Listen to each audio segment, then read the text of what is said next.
Allô, allô. Comme je l'ai déjà dit, il n'y a pas de certitude en science. Et Sokal et Bricmont font la même remarque, tout en réitérant qu'on a raison, malgré tout, de faire confiance à la science. Je les cite, on revient toujours au problème de Hume. Aucune assertion sur le monde réel ne peut jamais être littéralement prouvée. Mais pour reprendre l'expression très juste du droit anglo-saxon, elle peut l'être au-delà de tout doute raisonnable. Le doute déraisonnable subsiste. Alors aujourd'hui, une courte capsule pour parler de la différence entre preuve et indice, pour ensuite réitérer que l'absence de certitude n'est pas une justification valable pour adopter une posture relativiste, et ce, ni dans le domaine épistémique, ni dans le domaine éthique et politique. Donc, il n'y a pas de preuve au sens propre de ce terme en science. Une preuve, c'est une démonstration. La preuve, au sens strict de ce terme, mène à une certitude. En l'occurrence, la preuve, ça n'existe qu'en mathématiques et en logique formelle. Et l'anglais, sur ce point-là, est plus précis que le français. En anglais, le mot preuve comme tel, ça se traduit par proof. Mais on ne parle pas de scientific proof.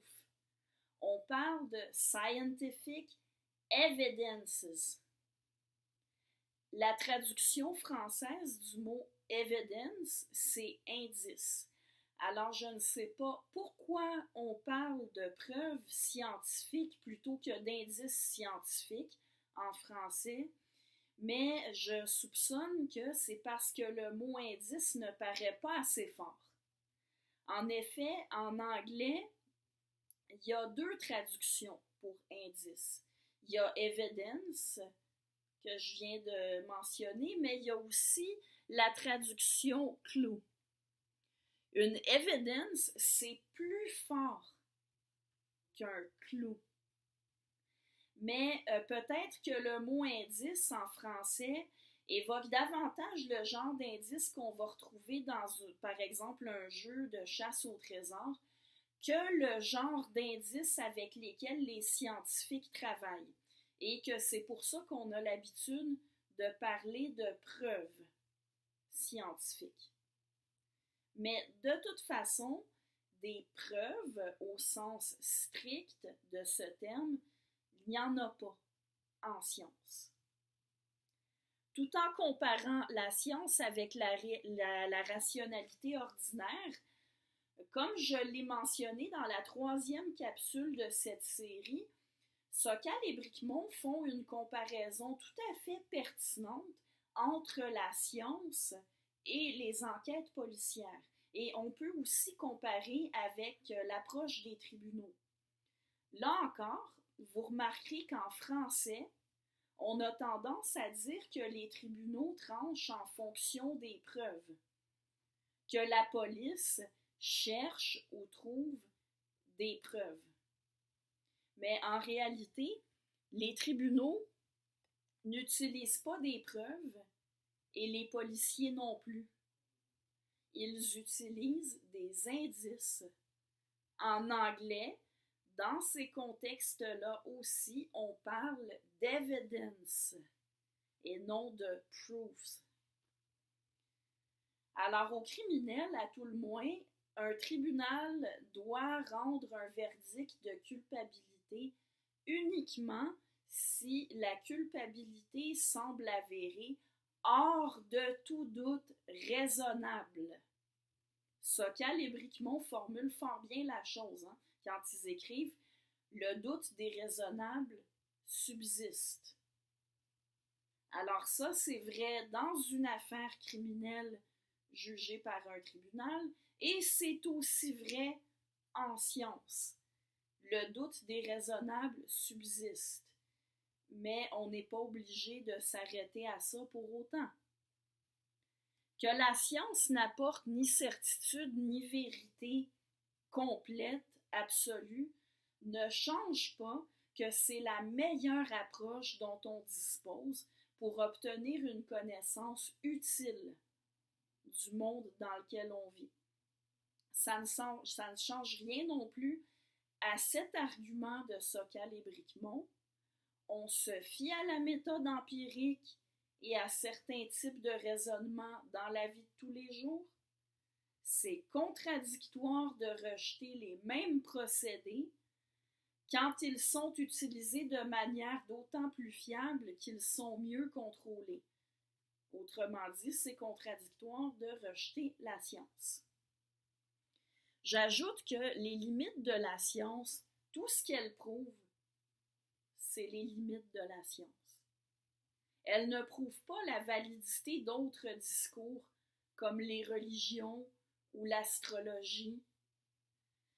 Ce serait aussi une erreur de dire que parce que les modèles et les théories qu'on construit grâce à la méthode scientifique correspondent seulement partiellement, approximativement au réel, alors on peut conclure que la vérité peut être tout ce qu'on veut qu'elle soit. Non. On ne l'admet pas dans la vie de tous les jours. Il faut être conséquent. Dans la première capsule où je parlais du relativisme moral, pour le rejeter au profit du réalisme moral, j'ai fait valoir que ce n'est pas parce qu'il peut y avoir plusieurs bonnes réponses à une question éthique que ça veut dire que toutes les réponses aux questions éthiques se valent. C'est à noter que n'importe quelle réponse à une question morale a des limites. Et c'est ce qui fait en sorte que d'autres réponses peuvent souvent être des alternatives valables. Et je réitère, d'autres réponses, oui. N'importe quelle autre réponse selon la subjectivité de chacun, ça non. Et le relativisme, ce serait admettre que n'importe quelle réponse est admissible.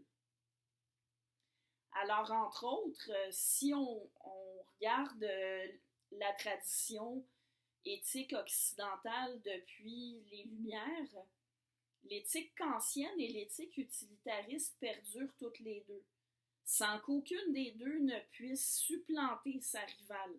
Eh bien, c'est parce que l'une et l'autre a des limites, mais que l'une et l'autre a aussi des fondements solides.